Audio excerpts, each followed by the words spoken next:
T minus 20 seconds.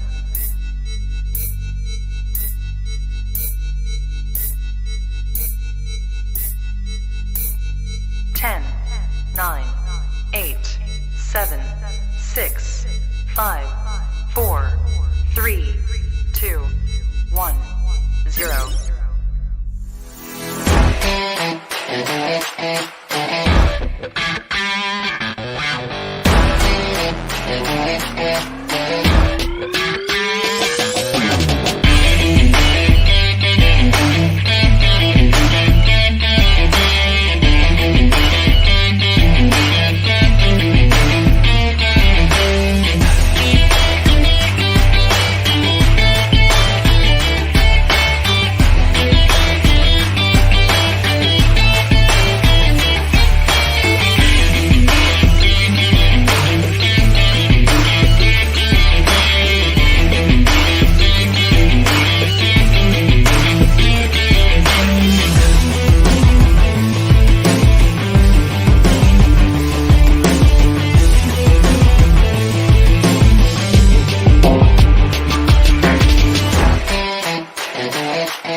What is up, everybody? We are live.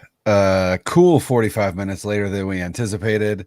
That is okay. This is the Denim Dungeon. I am Brian Rennick, and I am joined by the guy with no sleeves, who might be the guy with no shirt at some point in this podcast episode. That is Tim Sprinkles. Tim, how are you trying to beat the heat in this California heat wave? Well, like you said, as little clothing as possible. And sorry about if you hear a fan, it's going on right now. It's darn hot outside. It's hot inside the house. And yeah, I'm just trying not to sweat profusely on camera and make it disgusting. But I do have to say, man, I know we are a little late to record this. We said it was going to be out about 9:45 ish. It's 10:35 our time right now. Yes, and I have to say, I had the opportunity of kind of logging in before, and I got to watch your very own Brian Rennick be a dad first and take care of his daughter. Yes, through a tough time, and it was really, you did a great job, man. I need to say, like, first and foremost, you're a good guy, good dude, but you are a great father. Well Thanks, done to man. you and how you handled that situation, man. Like, awesome job. Thank you. I genuinely appreciate that. Yeah, it's like you said, we planned on 9:45, but yeah, sometimes in life and anxiety get in the way, and we have to deal with that. And so actually still have she is sitting in the chair just off screen listening as we record this podcast. So but yeah, we are ready for the 2022 season. We're wearing the same hat, and we did not plan that. And you said, fine, I'll take it off. And I was like, no, I think it means something. I'm not sure what, but I think it means something. And I am prepared to think it means good things. Well, I mean, maybe we'll figure it out by the end of this episode, but we're both sporting a black 49ers hat with the red writing. This would be one of the Shanna hats, I guess you would say. Yes. And if it means anything at all, it means we shop at the same store, I guess. Maybe that's what it means. I think I actually ordered 2 of these, one for me and one for you. So yeah, definitely the same store. Definitely the same store. But yeah, so we're going to take a look at the schedule, and obviously this is always a futile exercise, although I do kind of appreciate looking at it now, right before or with the 53-man rosters out, right? Because when you do it in the preseason, you're like, some of these guys might not even be on the roster, right? So it'll be a good exercise to go through, take a look. I retweeted or quote tweeted a guy who had his predictions on Twitter earlier and that was the 49ers going 14-3 and getting the 1 seed and winning the Super Bowl. And so I quote tweeted that and I said, from this guy's lips to the football god's ears, let's let's go ahead and make that happen. I'm on board for that one. I've seen it all over the spectrum. That. I've seen people coming out with 49ers as the 1 seed. I've seen people come out with 49ers as the 7 seed. I mean, it's all over the place, and I think it's kind of down to one factor. 21 starters on this roster make it a playoff worthy Super Bowl contender roster, and there is one spot, one player that is getting, whether it's justified or not, getting extreme scrutinization. That's Trey Lance as the named starting quarterback for this year. Not necessarily because of anything that he has done or hasn't done. Right. It is because the 49ers have brought back their former starter, who many of times we have said the 49ers made it to the NFC Championship game despite the play of Jimmy Garoppolo. But now, since he is back as a backup, questions are arising as to the quality of how Trey Lance is going to play this year. Is he a bigger risk factor than what was previously thought? All of it is speculation at this point. But bottom line, outside of the quarterback position, which many are debating right now, this is a Super Bowl caliber roster if the offensive line can remain healthy, and if the defensive line can remain healthy, and if the cornerback position can remain healthy. It's a Super Bowl caliber roster. Like, I think the only struggle outside of quarterback play, and I'm saying that based upon what the majority of people are thinking, that's not where I fall.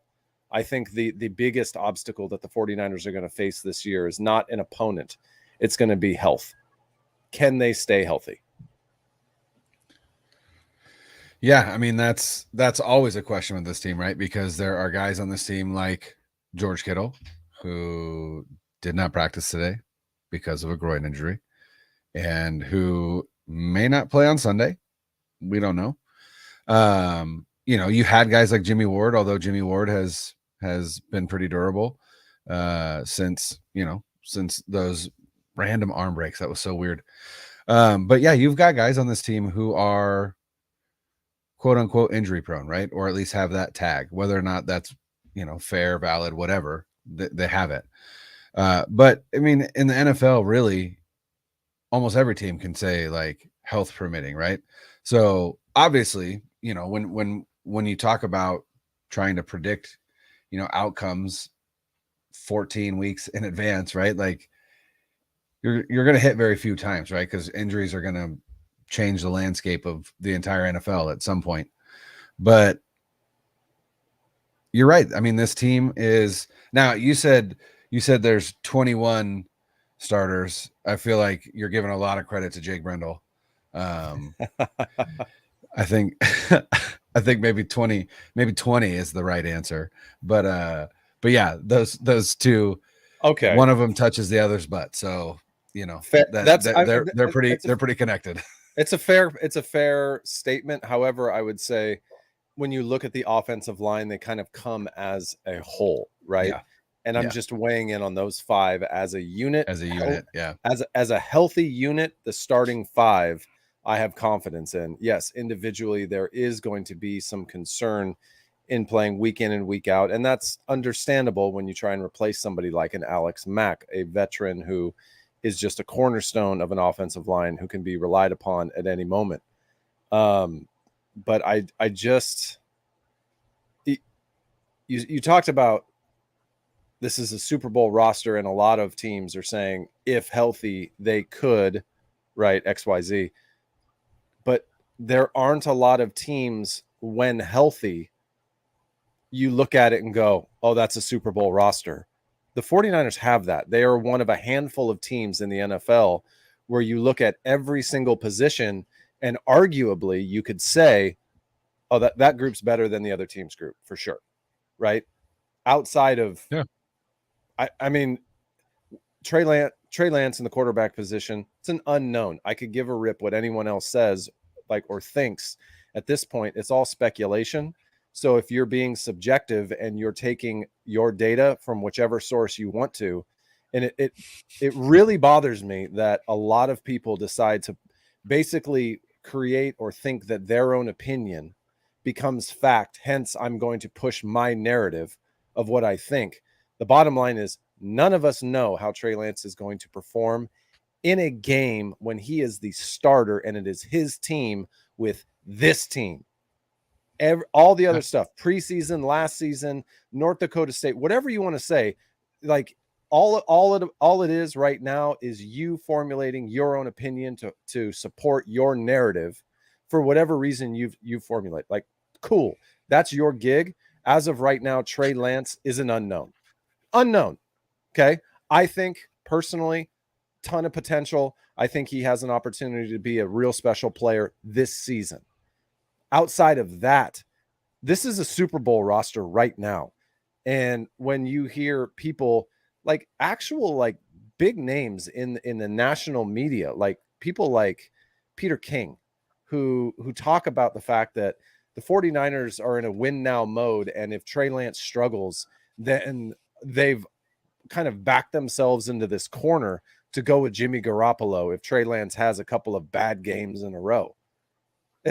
To me, that doesn't make sense. Like, we know that there's going to be ups and downs, learning curves, but I mean, even Peyton Manning was on Colin Cowherd's show and he was talking about Trey Lance, and they were discussing what is it like to get game experience versus practice reps versus, being a backup versus, all the stuff that comes along with not being the starter. Right. Peyton Manning said there's no better training ground for a QB than actual game snaps, not preseason, not practice, not anything else. Get him on the field. And he said that first season when he played, threw the most interceptions by any rookie QB. They went 3-13. And he said, there's no way we could have been 13-3 the next season unless I went through what I went through that year. Right. He said his brother Eli Manning learned more in the 5 starts that he had in that first season than he did in all the other games backing up. I think it was Kurt Warner. So you like over double the amount of games he spent as a backup. He got more experience, he learned more, he became better. He excelled at a far faster rate when he was on the field. Trey Lance is nothing but potential. Get him on the field. You're going to go through some ups and downs. This is a Super Bowl roster. And if anyone thinks the amount of time it's going to take to get him to play at a high level is going to make the 49ers miss their Super Bowl window, then I question how much football you really know, because the learning curve is very steep for an NFL quarterback, extremely steep. Nothing about Trey Lance right now says that he's not willing to put in the work, that he doesn't have the right attitude, or that he can't handle a situation like he's been put in San Francisco. Yeah. All sign. And again, this is my subjective opinion based upon the data that I've been gathering and what I see. No, this is not fact. I don't know that this is going to be true. I think it will be. However, anybody saying Trey Lance is a bust, anybody saying that Jimmy Garoppolo is going to take over for the 49ers after Trey struggles, that is also, none of it is fact. No. So they can have their subjective opinion. They can go off of, basically what they're doing is they're creating propaganda for the NFL, and they're hoping that the weak-minded people will latch on to their point of view. Like, it's just give the guy a chance and let's see what we get as a production in-game reps on the field. There, I'm off my soapbox. I'm done. Yeah, regardless of how you feel about Trey, regardless of how you feel about Jimmy, right? You cannot make declarative statements about Trey Lance. There's nothing out there, not enough out there for you to make any statement, whether your statement is he's a bust or whether your statement is he's the truth, right? Like, you can't make a statement yet, right? But for all the people that are out there, just like wishing failure upon this kid. It just blows my mind, right?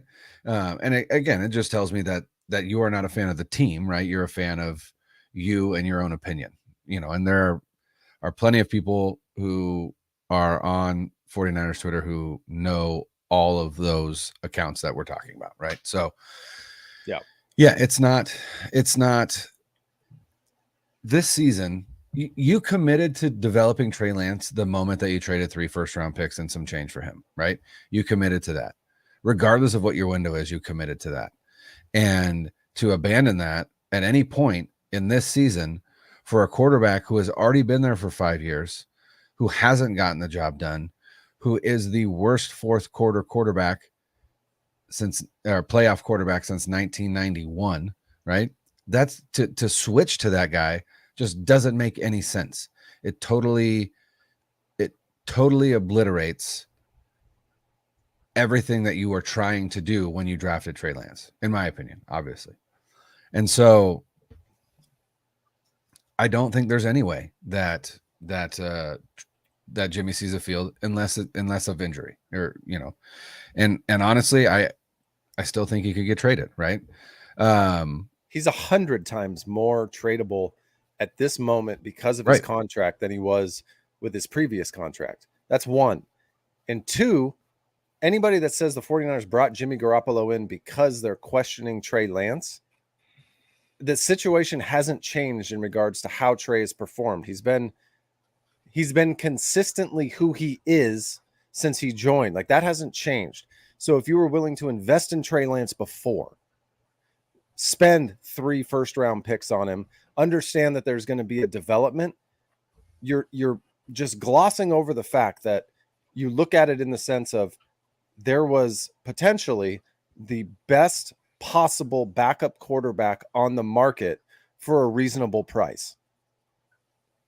A football guy, somebody who understands how difficult it is to have quality quarterback play and what it means when you lose a starter to injury and how detrimental that can be to a season. Kyle Shanahan understands that.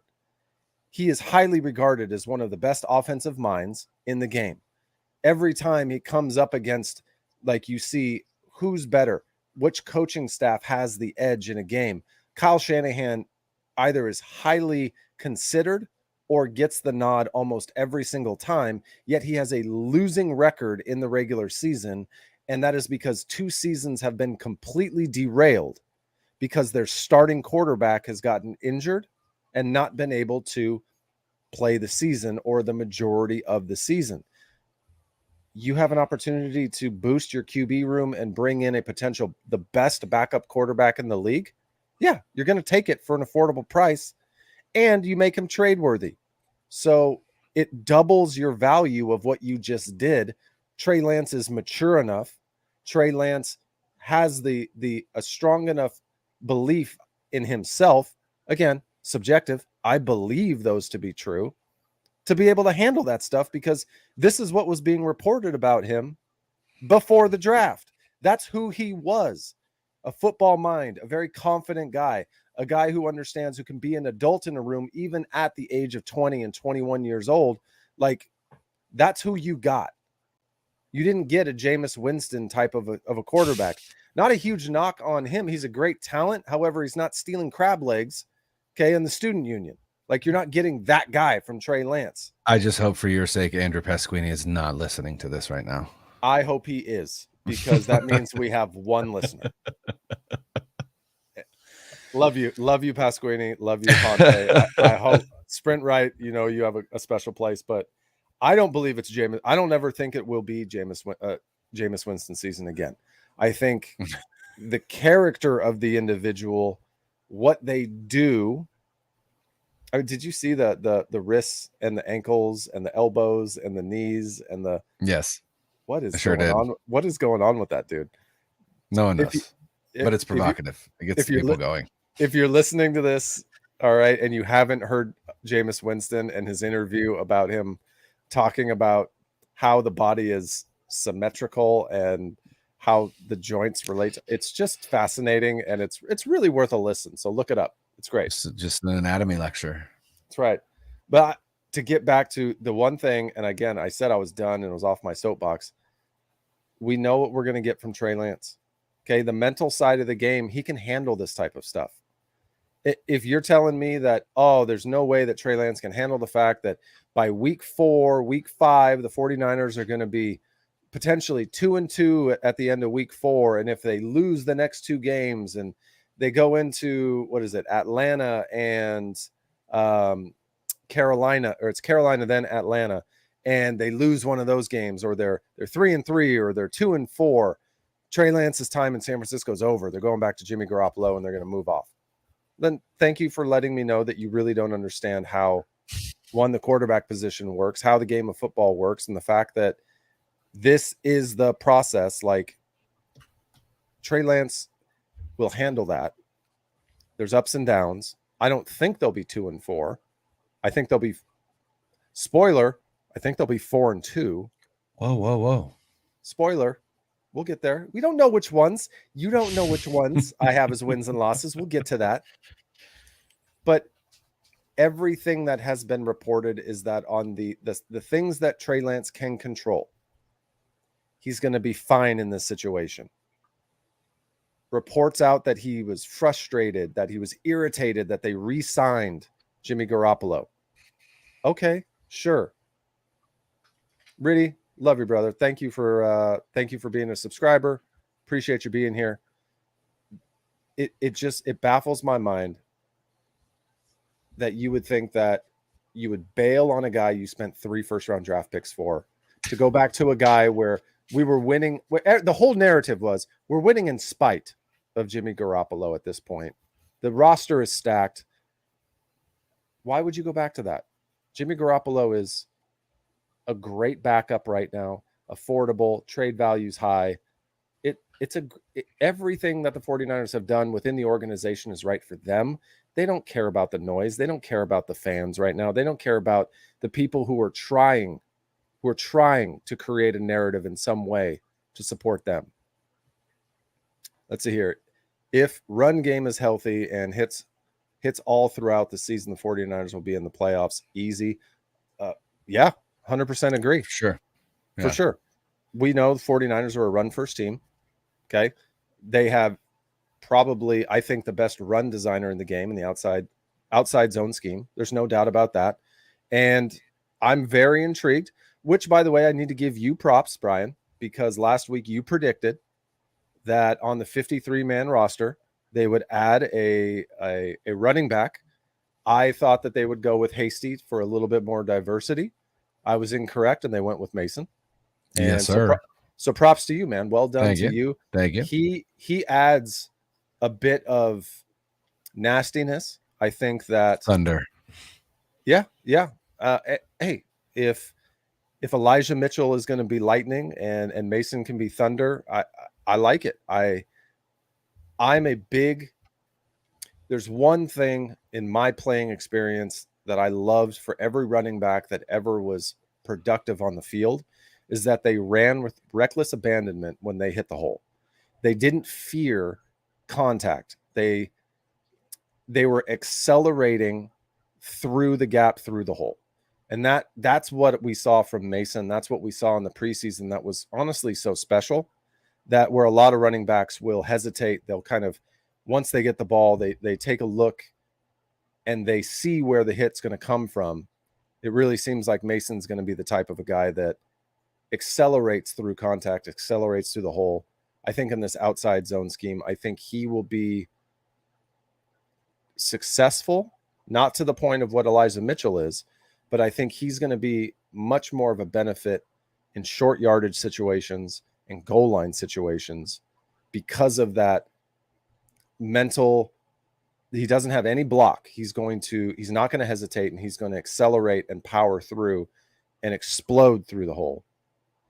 I'm very excited to see what the 49ers running game can do, because not only is it a staple in their offense and it's backbreaking to every defense that can't, like, there's nothing worse for a defense than when it's 4 yards, 5 yards, 6 yards, 4 yards, 7 yards, and you can't stop them and they march down the field. Like, it's demoralizing for one, and two, it protects your quarterback.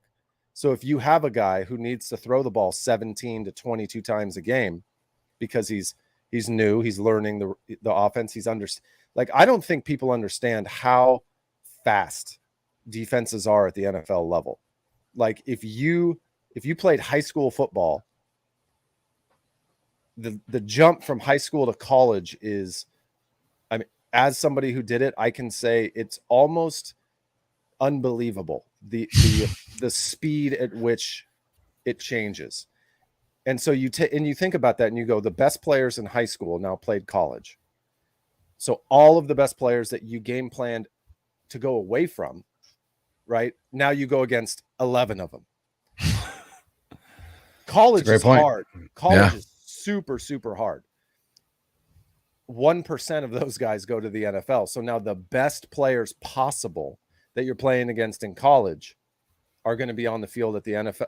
Like, the speed, like, talking to Ty Deppner said, when you're reading defenses at the high school level, you do your pre-snap read, and then you get the snap, you go in your drop, and then you make your read.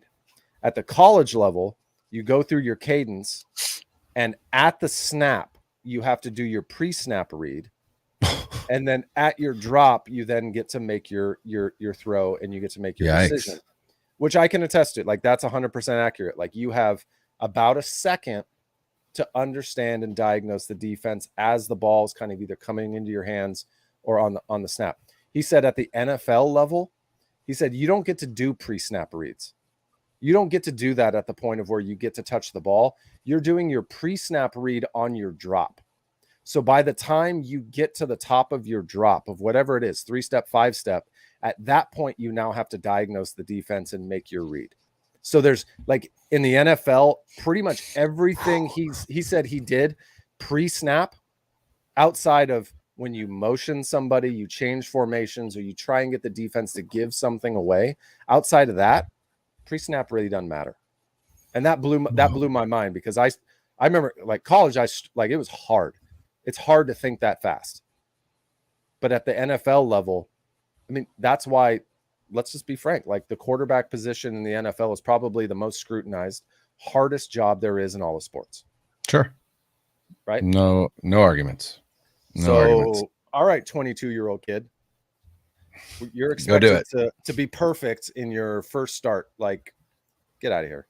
There's going to be ups and downs. Give him a break. Running game. Thank you, Riddy. That's it. It is going to be Trey Lance's best friend. Yep. Solid running game. This entire team is built to run the football and play excellent defense. That's what they're built to do. And then that insulates Trey Lance. He doesn't have to throw it 25, 30, 35 times a game, right? He's going to throw it 20 to 25 max, probably. And will he be as efficient as Jimmy? No. Does he need to be as efficient as Jimmy? No. Why? Because Trey Lance has something in his game that Jimmy didn't, which is the ability to hit the chunk plays. And so if he can consistently hit on those chunk plays, then the offense transforms from death by 1,000 paper cuts to a little bit more boom or bust, right? And there will be boom and there will be bust, and that's okay. And, he'll continue to grow in that area. And, he doesn't have to be elite this season. He just has to be average, right? And we know that with average quarterback play, this team wins. And so if he can be average through the season, and in that, hit some growth potential, right, into a little bit above average, hey, average quarterback play got him to 2 NFC championship games in 3 years. So I'm excited for the season. And so with that, let's go ahead and take a look at the schedule. And so we just had a comment from it looks like Hector to Jay-Z. The Bears fans are coming in hot. They believe they're ready to win now, team, but they will realize they still need to grow after this season. Chicago fans are a little crazy anyway. I don't get it. I don't, like, let's just I mean, we can be real. I'm not trying to be disrespectful when I talk about the Bears team, but they quite frankly are not good.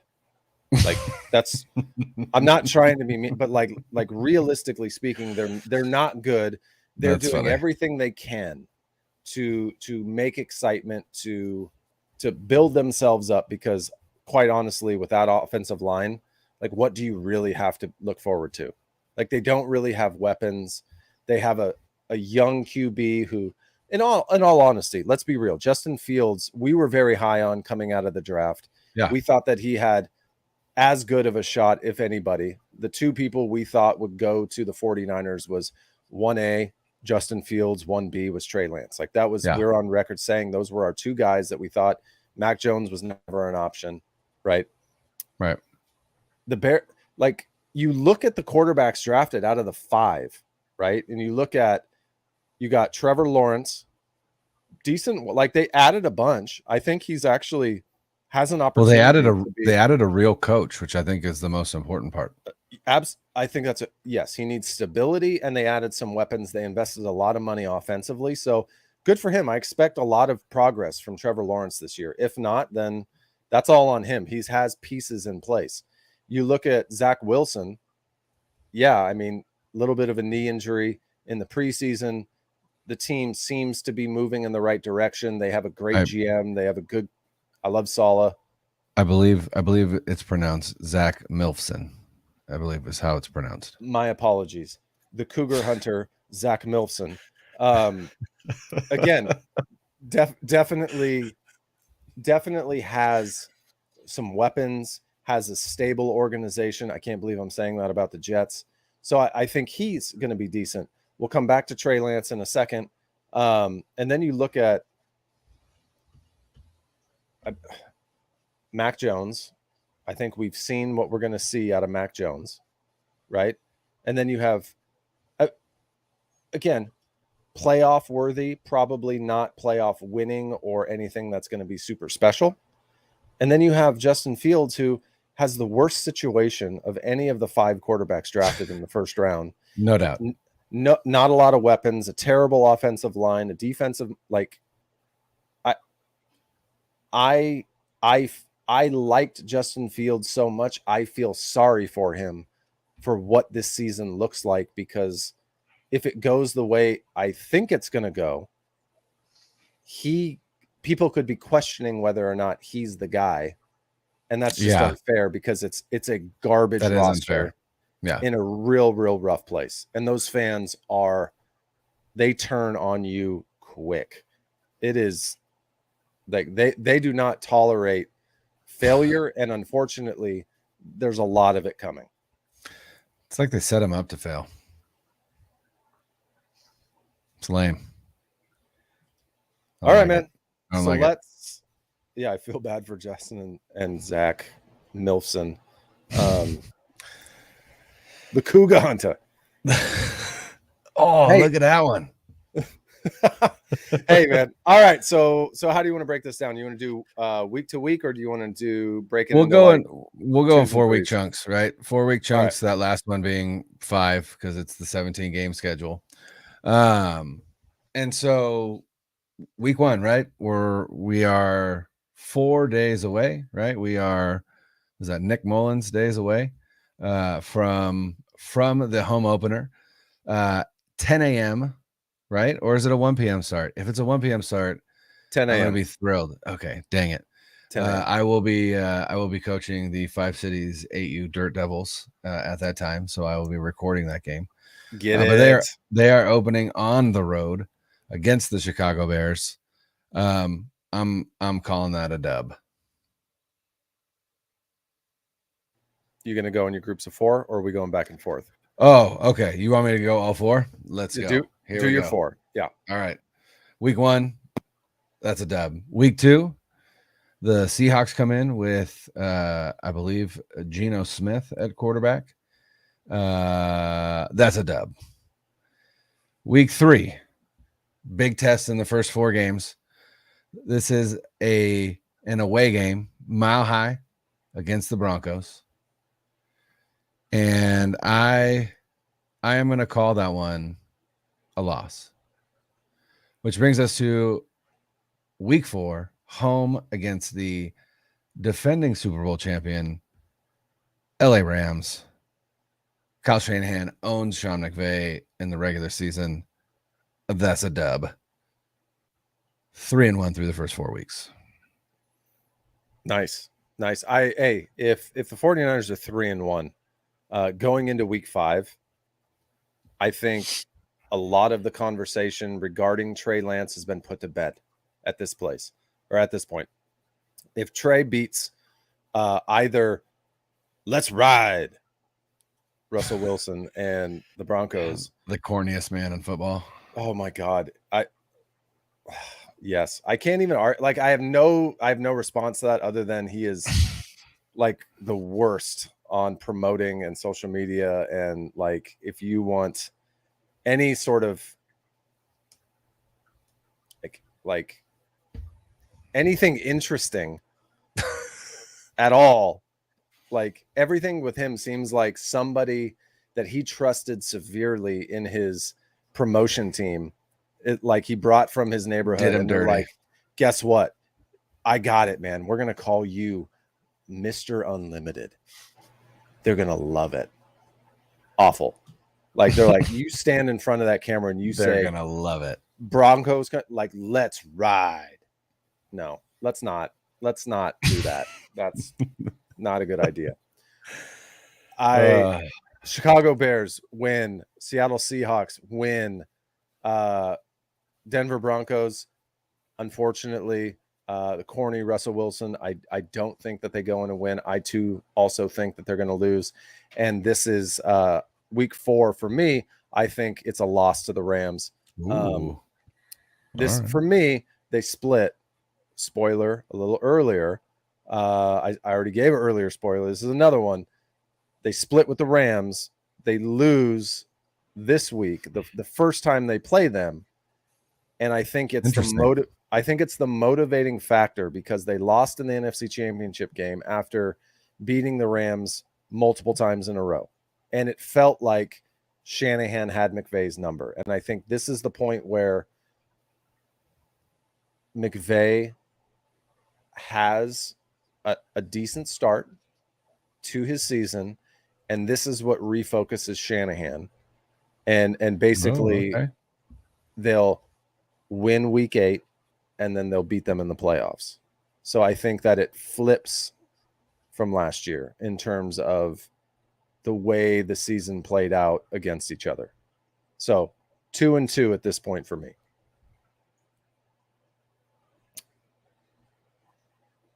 Love.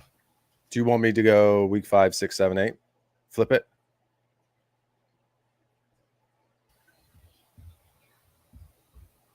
I think you're on mute. I couldn't hear you. Oh, I'm still dadding. Got it. Okay, so Yes. I'll go week 5. Week 5 Sorry. against the Panthers. These are the 2 back-to-back games that we kind of talked about earlier in the episode, where we have week 5 against the Carolina Panthers and we have week 6 against the Atlanta Falcons. These are must-win games. I don't think there's any question about that. Whether the 49ers are 2-2, 3-1, or 4-0, with the remaining part of the schedule, the next month to month and a half that they have on their schedule following these 2 games, these are must-win games, period. I think Trey Lance-led 49ers win week 5 against the Panthers. They win week 6 against the Falcons. Week 7 against the Kansas City Chiefs. I think they lose this game, and then they win week 8 against the Rams. So for me at this point, they were 2-2 in the first 4 weeks, and then they win 3 of their next 4, which put them at 7-3. Did I do my math right? I think I did my math. You right. did not. Your 1, math 2, wrong. 3, 4, 5. 5-3. 5-3. Yes. There we go. I'm just an educator. It's not a big deal. I'm just educating. The math wasn't mathing.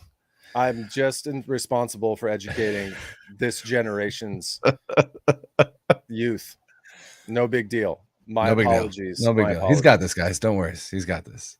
That's right. Yeah. Like I went 3-1 in the first four. I do think they win that home game against the Rams. They are going to win those two games against the Panthers and the Falcons. Neither one of those teams, talent-wise, can really match anywhere on the field with the 49ers. The one thing I would be worried about is we will know more about the 49ers run defense once we get through the first 4 weeks of the season. If the run defense is struggling without DJ Jones and Christian McCaffrey. Now, this is a big if because we're talking about week 5. Christian McCaffrey typically isn't available in week 5. But if he is, that could be an issue. But obviously we won't know that until the season starts. So, but again, I think they win those two games. I also think they do lose that game against the Chiefs in week 7. That is a home game, but again, we don't know where Trey will be in his development, and that Chiefs offense is dangerous. So I'm going to call that one a loss, but I'm going to call it another season sweep on those Rams. Why? Because that's what this matching hat thing means, right? Sweeping the Rams. So we are now 6-2. You have us 5-3. I have us 6-2. That's right. All right, man. Take us into the charges. All right. So then after that home away game against the LA Rams, Levi South. They have Levi South, baby. They have a bye. And then coming out of the bye, they play the Los Angeles Chargers. The Los Angeles Chargers are coming to Santa Clara in week 10. And I really like this Chargers team. And again, health permitting, I think they're going to be really, really good. I love Justin Herbert and that defense with Joey Bosa on one side and Khalil Mack on the other, and hopefully a healthy, I just lost his name, the free safety. I'm going to call that one up. Derwin James. Derwin James. Thank you very much. Yep, absolutely. Derwin James. I'm going to chalk that one up as a loss. Week 11 at Arizona. Week 11 occurs after week 10, which I have trademarked on Twitter as the Kingsbury Cliff. Oh. So they are playing the Cardinals twice after the Kingsbury Cliff, which means that they will win both of those games. Yeah. Because the Cardinals will be awful after this one's falling also off in the Mexico Kingsbury City, Cliff. right? That one is in Mexico City. Yeah. Yes. And they will have had that experience at Mile High, which will help them. I'm calling that a dub. Home against the Saints is a tough game. It's a tough one because it goes then Dolphins and then Bucks, right, to follow that up. I imagine that Kyle Shanahan has that Dolphins game circled on his calendar with his former best man, if you will. Protege. Yeah. I'm sure he wants to beat him. I'm sure he really, really, really wants to beat him. So I'm going to say that they lose the Saints game, but they win the Dolphins game, which puts them at 2-2, which makes them 8-4. Wow. Okay. So the Battle of the Bosas against the Los Angeles Chargers. This is going to be probably, this might be the two best rosters in the NFL, arguably, right? You could look at overall roster top to bottom. You could say potentially at this point after week 8, I mean, I'm saying the 49ers are 5-3. You said they were 6-2. I don't think there would be question marks anymore at the quarterback position. And so now we're looking at the entire roster and we're saying, well, both of these teams could meet in the Super Bowl. I don't think that it's out of the question. Don't worry, my corgi. His name is Niner. Is going to be the Niners' lucky charm. Watching him every game. Love it. Thank you, Way to be Hector. I've always thought corgis are awfully funny looking dogs. I love From- them. They look, I mean, from the top up, they look like just any normal dog, and from the from middle down, they kind of look like something didn't go right. I have a basset technically hound. that's what it is. Technically that's what it is. But yeah, I have a basset hound, same type of thing, right? Like you look at bloodhound, top up, down from the bottom half, looks like something like the game didn't load properly and the legs didn't, they just stopped. Yeah, thank you for subbing, Hector. Attaboy. Love it. So the Chargers, I do think the 49ers win that game. I think this is an extra this is an unbelievably motivated Nick Bosa at this point. And the reason I say that is he's probably going to have 3 to 4 sacks week 1. He's probably going to have 2 sacks, 2 more sacks by week 3. And so you're looking at a guy who in the first half of the season might have 10 plus sacks, and he could see the record in sight. Nick Bosa has gone on record saying that he is stronger. He's increased his bench. He's increased his squat. He is now faster. He's in better. This guy's an alien. I've never seen anybody that you could look at from 40 plus yards and go, he has his jersey on and I can see his abs popping out of his uniform. It's just freakish.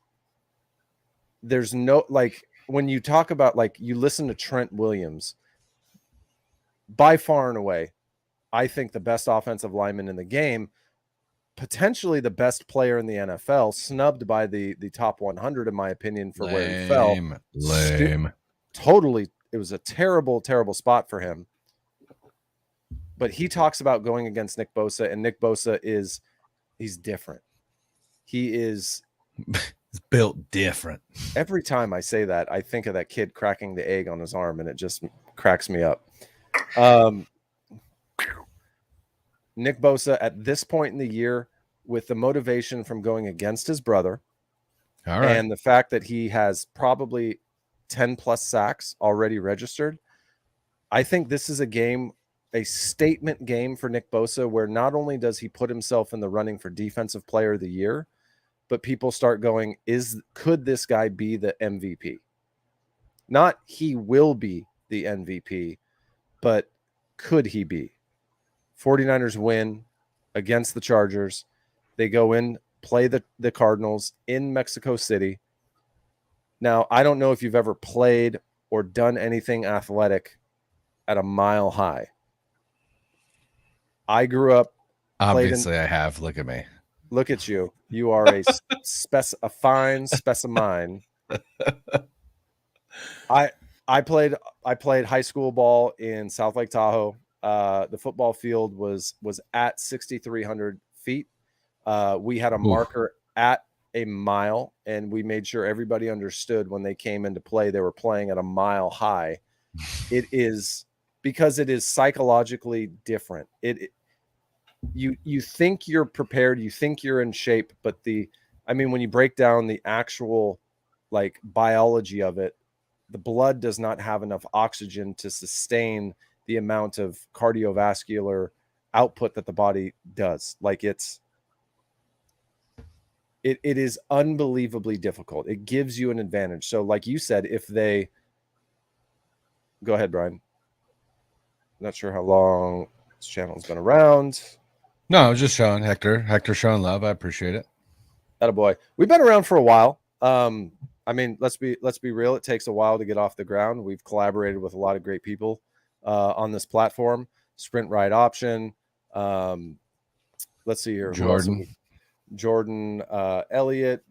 We had Rob Stats Guerrera on at some point, didn't we? Or was it? No, we had Oscar Aparicio on. Oscar Aparicio, Javi Vega. Yeah, we've collaborated with a lot of really great people. But let's be real. There's a lot of good content, a lot of good 49ers content out there. And yeah, we appreciate you guys for listening. So thank you. Yeah. like it, hit that subscribe, just keep going. We're just trying to do our thing. Week 11, they get the win. You said the Kingsbury Cliff, or the Kingsbury Cliff. They're gonna fall. I agree. I don't like Kyler Murray. I've never been a huge fan. I'm not quite sure when the new what's the game he loves? Is it Halo, or is it he's a huge Call of Duty. Call of Duty. He's a huge gamer. And it's been tracked that when there's a release of a new Call of Duty, Kyler Murray's stats plummet because he spends so much time allegedly playing the game. It's not something that I can say he's ever confirmed. However, if you go back on the release dates of Call of Duty, Kyler Murray's stats instantly start going down in the season after that release. So that's real talk. I'm going to have, like, when you get to go next, I'm going to Google, or you could Google machine it, because I have another couple to go. When does Call of Duty come out? And if it's, because the new Call of Duty is coming out during this season. So I think you're going to watch his stats go down. There's a reason that they put in 5 hours of independent study, film independent study in his contract originally. And he was like, that's an insult. No, there's a reason your team put it in there, because you're a dumbass and you're more interested in video games than you are watching film. Like, it baffles me. He's the height of a child. He acts like a child. Grow up, dude. Like, be an NFL quarterback. Like, 5 hours is nothing. That should be spent in one day. That should be spent in an afternoon or a morning before practice watching film. And they had that for the entire week, and he freaked out. 49ers win week 11 against the Cardinals. I'm not as high on the Saints as everybody else, primarily because I'm not a huge fan of Jameis Winston. I don't think he's the guy. I'm sorry, Pasquini. I know that he's your dude. 49ers win week 12 against the Saints, and they go in to week 13 against the Dolphins.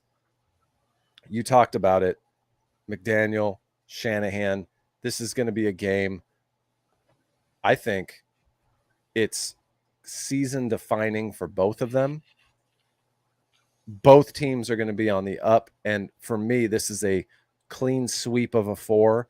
This is where the 49ers go from 5-3 to 9-3. Oh, and at this point in the season, Trey Lance has left all of the doubters, all of the haters behind. It's his team. Jimmy Garoppolo has been traded at this point. It's Trey Lance. It's Brock Purdy, Nick Mullins 2.0. They have more taken athletic this point than Nick. That's why he's 2.0. He's an upgrade.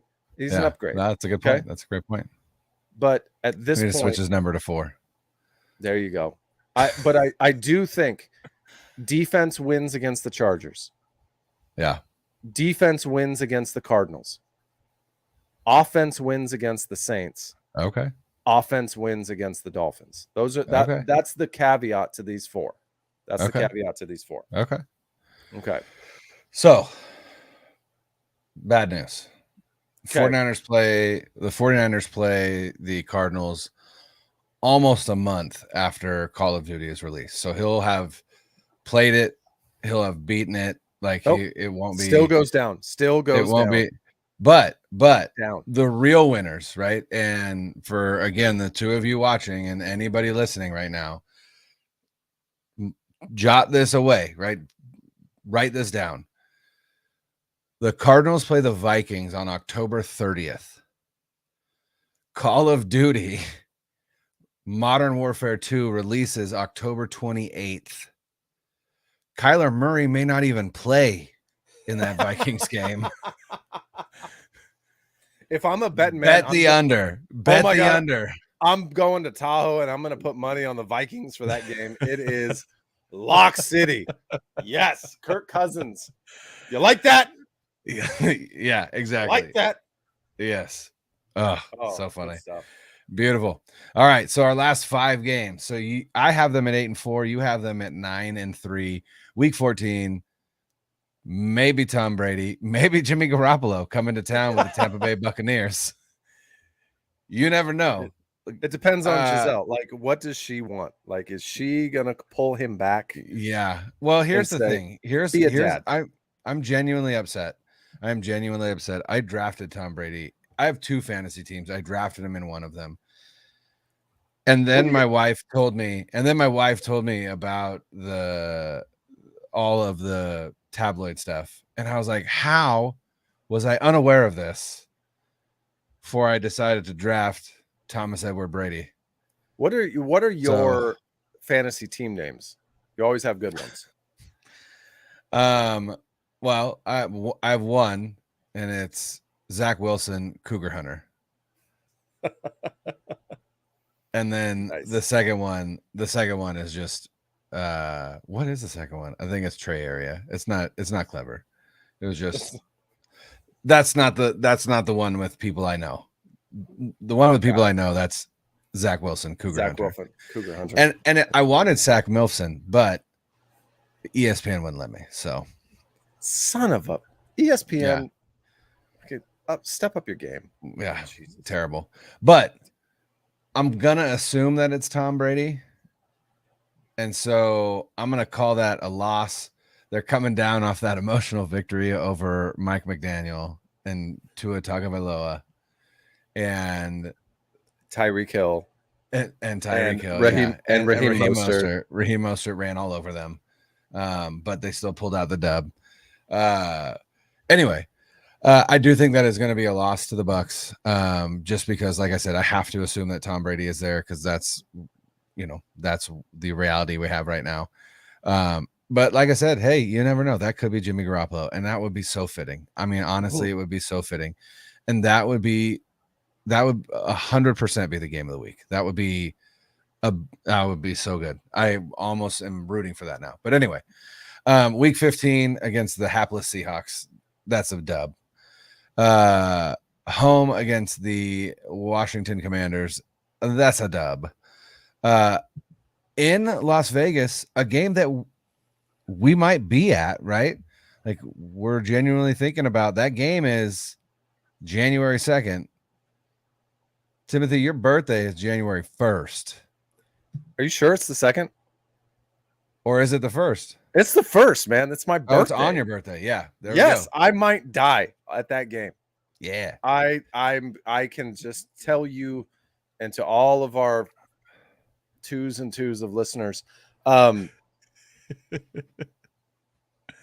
it's my birthday, I'm in Vegas at a Niner Raider game. All bets are off. Those are that's I will not hesitate to fight somebody. That's the stuff that dreams are made of, my friend. Or nightmares, because you're going to have to clean up the mess if we do this. I'm in. I'll be there. Okay. Sweet. I'll be there. Who else is coming? Who's coming with me? Who's coming with me? So that one, again, is hard to predict because we don't know. We don't know if the Raiders will be playing for anything. We don't know if the 49ers will be playing for anything. I assume that they will. So I'm going to call that a dub. And then week 18, week 18, the Cardinals have fallen off the Kingsbury Cliff. We're on the other side of that, so that's a dub. Ooh. Yeah. So they end with 4 straight. 4-1. They end the season 12-5. Wow. Okay, wait. Are they the number 1 seed or are they the number 5 seed? I believe that they will be the number 2 seed. So they get a home. So they're going to win the division. They are going to win the division. Yes. Because they swept the Rams. Correct. And the Cardinals and the Seahawks. It's a clean sweep, baby. Best in the West. That's right. Who's the number 1 seed? The Bucs? The Packers. So the Niners lose to the Bucs, and they have a better record than the Bucs as the year ends. So you're saying 2 seed. Yes. because they can't have the same record. No, I know. The Bucks have a bit harder schedule than the 49ers do. So Okay. I'm thinking 11 for them. Okay. Again, but all of that depends on Tom Brady. So Thomas. you never know. Yeah. Thomas. Edvad. Teb. That just sounds like an elitist. Like, Yeah, it does. like that dude's from Connecticut. Like 100%. That guy's plays the stock market. Douchebag. Teb. But he's not. Thomas? Yeah. He's from the Bay. So I've From the met Bay. plenty of douchebags from the Bay. Sure. Have you been on 49ers Twitter lately? There are some out there. Sorry, man. guys. That's a good one. Anywho, lost to the Bucks. I agree. Okay. And not necessarily because the Bucks are better, but I think based on my predictions, the 49ers just won 5 in a row. Oh, that's right. They lost to the Chiefs. They beat the Rams, Chargers, Cardinals, Saints, Dolphins. Those are 5 Phew. really, really difficult games. They came through what we call that gauntlet, the emotional letdown of the revenge game from McDaniel, from Mostert. They overcame that, and they go into the Bucks, and it's, hey, there's going to be a little bit of a letdown. It is what it is. It isn't season defining. However, it's a loss. They're going to beat the Seahawks. They're going to beat the Commanders. I mean, for God's sakes, if they don't, this falls into the Falcons, the Panthers, the Bears, Yeah, games they should win, right? for sure. If they don't beat the Seahawks, they don't beat the Commanders, something's wrong. They're going to win those 2 games. They're going to go into week 17, my birthday, in Las Vegas. I don't know if I'll remember this game once it's passed. They got to pull out the dub for you, right? On your birthday. I would assume so, but I would also assume that I will be coherent, and I might not. I don't know. I don't know how this is going to play out. I may storm the field. I may decide that it's my time. I didn't get a shot. Probably You go show them how it's done. I'll probably tear another Achilles. It'll be my 3rd torn Achilles. Which one? Which one is the likeliest candidate? I don't, at this point, since I've torn both, I don't know what I can tear. Whatever's in the middle. No, I don't want to do that. That's bad. I'm not tearing that. I will just not do that. I'm now saying it. You tackle me before I jump the rail. Deal. They beat the Raiders. Okay. Closer than expected, because I think that this is the game that decides whether or not the 49ers get the 1 seed. Okay. I think that this is the game that they play, and they know we beat the Raiders, we get the 1 seed, we go into week 18, it doesn't matter. We have the 1 seed locked up, and then they're going to lose to the Cardinals. And this part for me is actually a blessing in disguise, because the Cardinals beating the 49ers, for some reason, it's going to save Cliff Kingsbury's job. And we're going to get to have this for a whole nother season. Yes. So for some odd reason, they're going to be like, all right, cool. You saved a 8-9 season. Like, or it's sure. We'll give you one more shot. We get to do this again next year. The 49ers have the number 1 seed locked up. At that point, they are, let's see here. I have them at 9-3 and 4, 9, 10, 11, 12 and 4 to finish out the year. They are going to be the number 1 seed in the NFC. What do you think? I love it. I love it. 1, 2, 3, 4, 5. 12-5. 12-5. Yep. And that's what I 12 came at. And that's what I came in as well. That's why I love it. Hey, it's the hat. It's what we. It It's is. the It reason. is. And Yeah, it's not for like we sure. did this beforehand. This is We did not. all We did spur not. of the moment, basically talking it through right now. Yes. This is the conclusion we came to. Okay, Love so I have number 1 seed as the 49ers. You have them as the number 2 seed. Yes. You have I the do think Packers someone. as the I number do 1 think seed. someone in the NFC. I do think someone in the NFC is going to get to 13 wins. It just feels like the NFC isn't very strong, right? I think the AFC, everybody's going to beat each other up. No one's going to get there. But I think in the NFC, there's just not enough talent. The Packers lost Devontae Adams, man. I know. How in the world is They still have Aaron Rodgers. So cool? Somebody has to catch it. Somebody has to Romeo get Dubs, open. son. Romeo Dubs, son. Yes, I get a Nevada Wolfpack project. Wolfpack up, baby. Sorry, from Tahoe. Plenty of football camps at UNR, Nevada, Reno. Kind of regret not going there, by the way. They recruited me hard out of high school. Didn't want to go there because it was too close to home. Super regret it. I don't think Dobbs is a breakout number 1 receiver. I think he is a 2, solid 3, possibly a 2. So who's your number 1 guy? Who's the guy that's going to go up against the best corner every week and win those one-on-ones? Like Devontae Adams, you could count on him to win.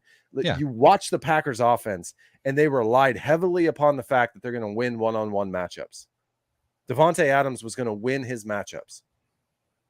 Who is that guy? Yeah. I don't have an answer. Who came over from the Chiefs? Outside of Romeo Dubs, Sammy Watkins. So Sammy Watkins, that's their other. So it's Dubs or Watkins. And there's no replacing Devontae Adams. Sure. There really isn't. So I don't think that the Green Bay Packers, a team that the 49ers went into Lambeau Field in cold weather, and their defense held them to virtually nothing outside of a broken play and that huge gain, which resulted ultimately in a blocked field goal, right? It seems to me that the Packers era is coming to an end. I'm not saying Aaron Rodgers has come to an end, but I don't see the weapons, because it's different when you have Devontae Adams as the clear number 1 and you're trying to find a number 2 and a number 3. You don't have a clear number 1. So now it isn't as clear cut. So the defense is going to have personnel wise, you match up better against their skill positions. Aaron Rodgers is going to get frustrated. And we all know that he doesn't do well when he gets frustrated. He's about as mentally strong as Kyler Murray is tall. Ooh, spicy. Tell me I'm wrong though. Like that dude. Aaron, are you saying that Aaron Rodgers needs to take more Alpha Brain?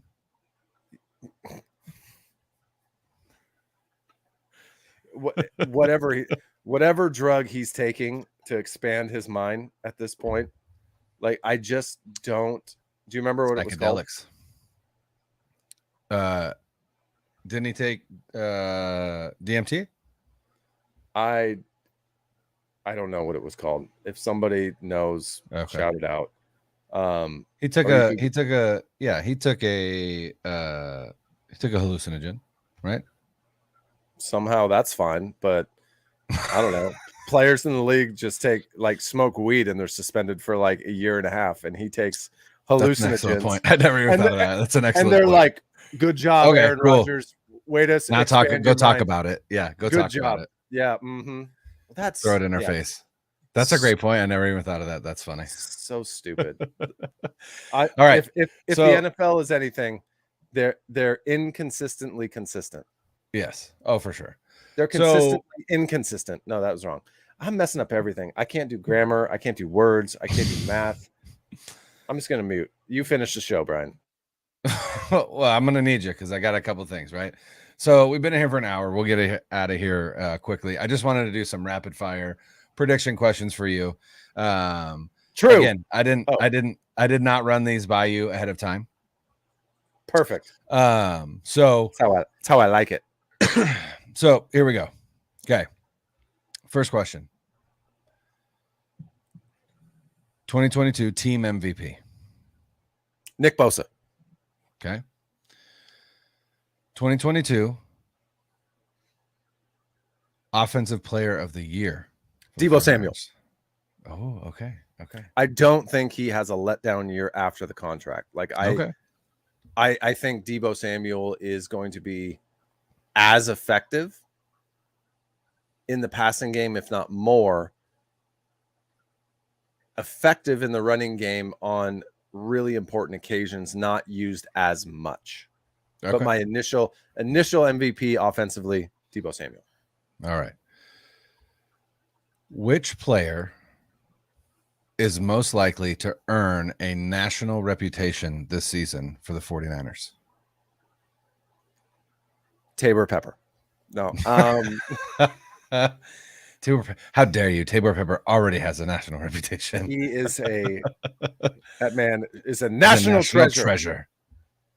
Can you elaborate a little bit on what? So again, essentially, probably somebody that 49er fans know or know of, right? But the rest of the NFL world, the rest of the country doesn't. And because of stellar play this year, he becomes a household name.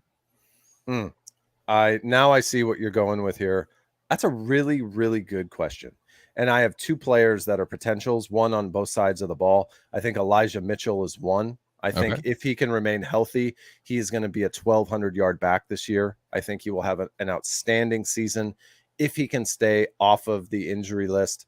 And on the defensive side of the ball, Azeez Al-Shaair, I think that gentleman is a linebacker who has all the pieces to be great. Again, health is one. I don't know if he's going to be wearing both elbow braces this year. If he does, awesome. But paired with Fred Warner, opposite Dre Green, like he has an opportunity to win one-on-ones and just be a dude that, like you said, like who gets national recognition, who's ascending. That guy, his story, where he's come from, I'm real high on that guy. I think the more he's on the field, the better the 49ers play. I had a hard time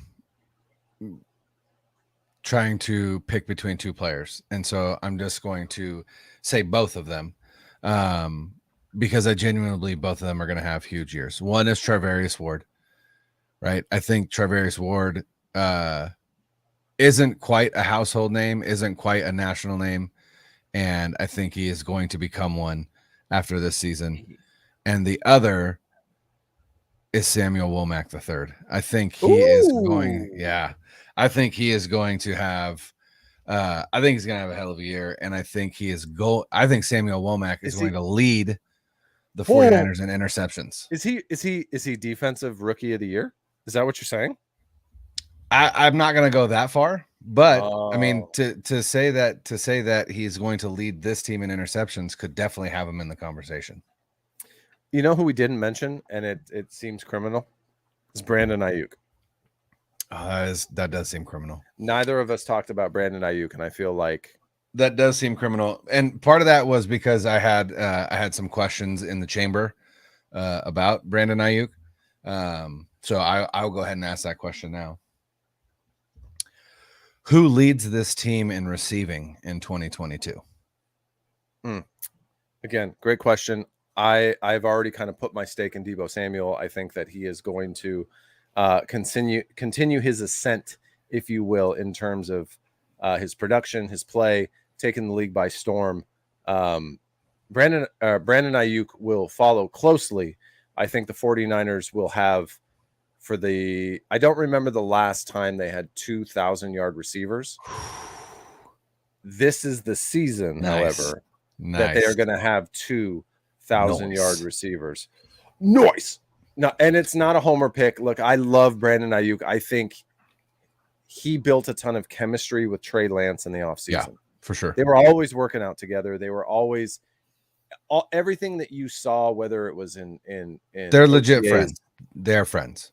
Absolutely. So you Yeah. take the skill level and the ability that Debo has, and that narrative writes itself, right? Like Yeah. all Debo has to do is remain healthy and be a constant part in the offense. I think Brandon Ayuk is going to be one of those players that he worked his way out of Shanahan's doghouse, and he responded the way that you hope a player would in Shanahan's position when you see the potential for a player and what he could be, and he changes his work ethic. He does what needs to be done. He has the right attitude, and he aligns himself with the guy who he knows is the starting quarterback. That chemistry will pay off.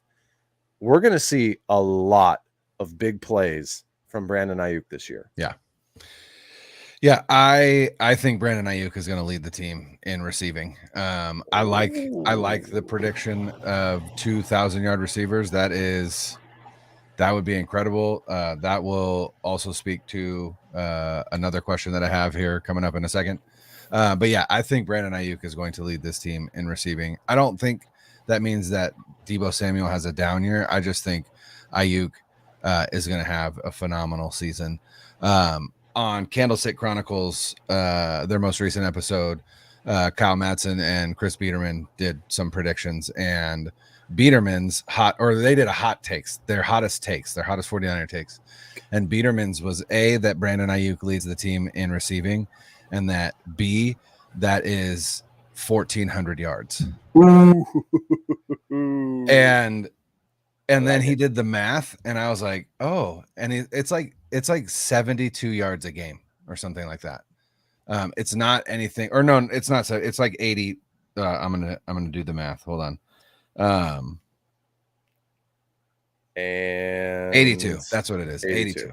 Yeah, 82 yards a game, which doesn't sound like a lot, right? Again, obviously you're talking about averages, but 82 a game is not that much. But that idea leads me into my next question.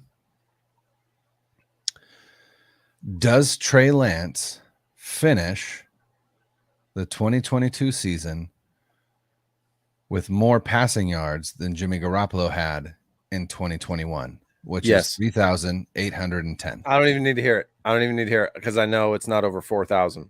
Yes. Trey Lance over 4. Trey Lance has over 4,000 yards passing this season. Next question. Beautiful. I love it. That was the other thing where I was like, people think that that's bonkers, right?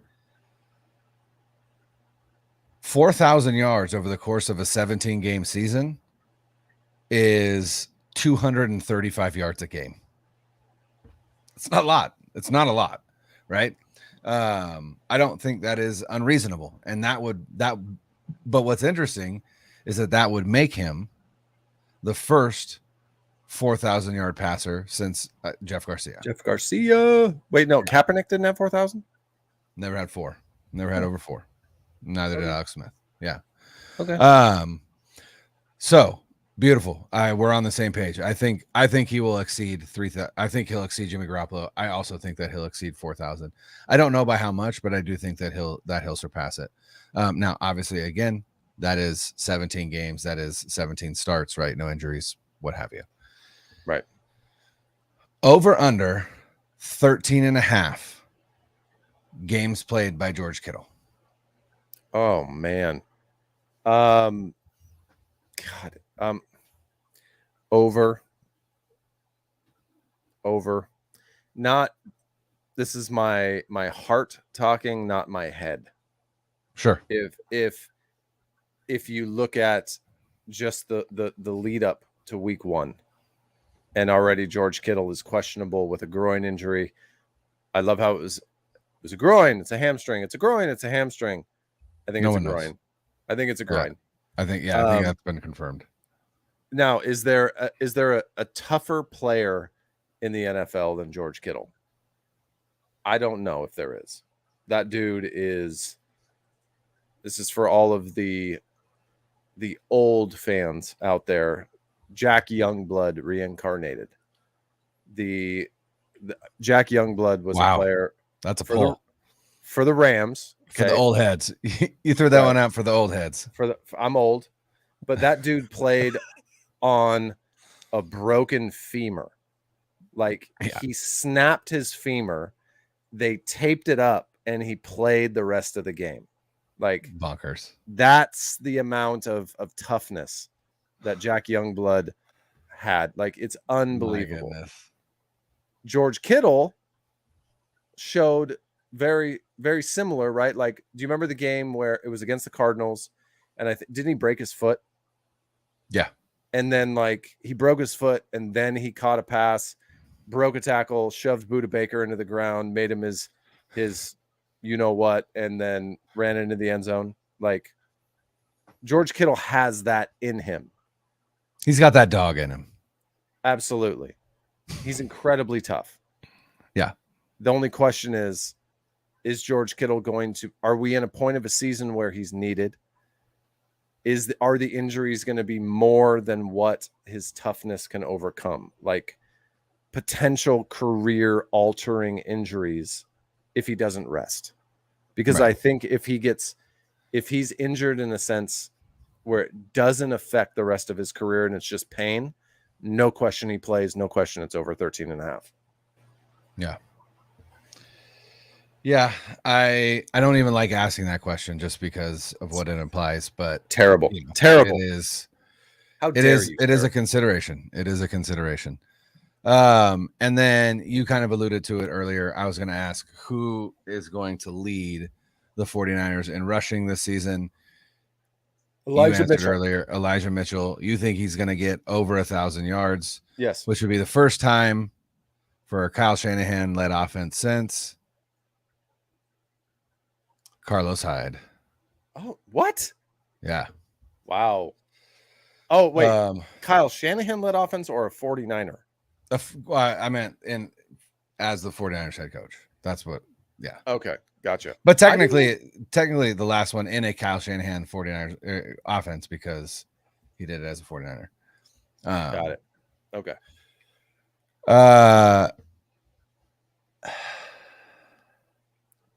I'm ready. I'm going to go Jordan Mason. Ooh. I'm going to go Jordan Mason. And I think it's because of all the running backs, I think he's going to remain the healthiest, which means I think he's going to get the most amount of run. You think so? He's a physical runner. I know. He initiates contact. I love it. I do too. However, that doesn't exactly lead to like that dude's going to be healthy. Yeah, but he's also massive. That's the other thing, right? Like he's pretty big for the position. So's like every defensive player in the NFL. Like they're all super big and strong, man. Like, yeah, but look at Derrick Henry, man. Look at Derrick Henry. And I'm not calling Jordan Mason Derrick Henry. He was hurt. Please don't. Derrick Henry was hurt last year. Yeah, he didn't play for how many games? That I don't know. And the King didn't play for like 3/4 of the season. Yeah. I know because I drafted him in fantasy. I'm gonna go. That's right. It was ridiculous. I had him and Calvin Ridley. Yeah. Oh no. Him, Calvin Ridley, and then I had another guy that I like 4 of my top 6 or 7 brutal. were injured or hurt for the majority of the year. Yeah, and I still finished 3rd in the league. I should have won the semifinals. Whatever, I got my money back. That's good. Sorry. So yeah, I'm still gonna go Jordan Mason just because I like putting that out in the universe. That's put it out there. I would love that. I would love that. And then last one. Over under 30.5 million as the average annual value Nick Bosa of Nick Bosa's extension. Over next offseason. Over. I think so too. I would agree. Nick Bosa is going to be, he is going to be competing for the sack record this year. It is in the conversation. I've said earlier, he is going to be in the conversation for Defensive Player of the Year. He might even be a front runner for that. There's going to be conversation about, is he the MVP of the league? It's his year.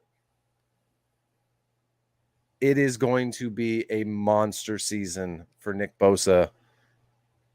The production he gets, he's going to be the highest paid defensive player per year, period. No questions asked, especially with what his brother got. It's not even going to be close. Yeah. Not even going to be close. I agree. All right. It is 11:58. We should probably get on out of here. I don't know if you've stayed up this late on a school night in a long time, my friend. School night. I don't know if you know this, but I don't sleep. So I'm going to go back to work after this. Oh, my goodness. Without a shirt on. Oh, that's right. I got to take this off. Just kidding. I promised the fans. I promised Hector. Sorry, ladies. All right. Any last words before we choose on out of here? In all honesty, like anybody that listens to this, just manage your expectations. Understand that week 1, despite the fact that the 49ers roster is light years better than the Bears, week 1, there's always growing pains. There's always ups. There's always downs. Don't get too high. Don't get too low. This is my advice to every 49er fan that's listening. Maintain reasonably optimistic expectations for this team moving forward. It'll help you. It'll help the team. It'll help everybody that communicates about this season. I'm not saying expect them to lose. Reasonable optimism will make your life better. Okay? There's going to be good. There's going to be bad. They're going to come out of Chicago with a win, and whether that win is by 3 points or by 20 plus, both is a win. And you understand that's what we need moving forward, going against Seattle. Follow the Denim Dungeon. Follow Brian Rennick. Hit that subscribe button if you haven't. Just do it. Like, here's the thing. I know that a lot of people listen on the podcast because we get talked about, like they talk about it all the time. It'll take you 5 minutes to go to YouTube and subscribe to our channel. You should do it right now, because if you're not doing it, that means it doesn't matter to you that much, and that hurts my feelings. So you should do it. Don't hurt Tim's feelings. Stop hurting Tim's feelings. I'm a fragile flower who can't take criticism. Don't hurt my feelings. Stop it. We appreciate you guys. Thank you for listening. Thank you to our new subscribers. We got at least 2 tonight. And they found us on a random, what is it, Wednesday? Well, now it's Thursday. But we appreciate you guys. Thank you for all of you who have subscribed. Thank you for all of you who are listening on your favorite podcast platform. And in the spirit of Tim's advice, right? Measured. Let's manage our expectations. Trey Lance, MVP.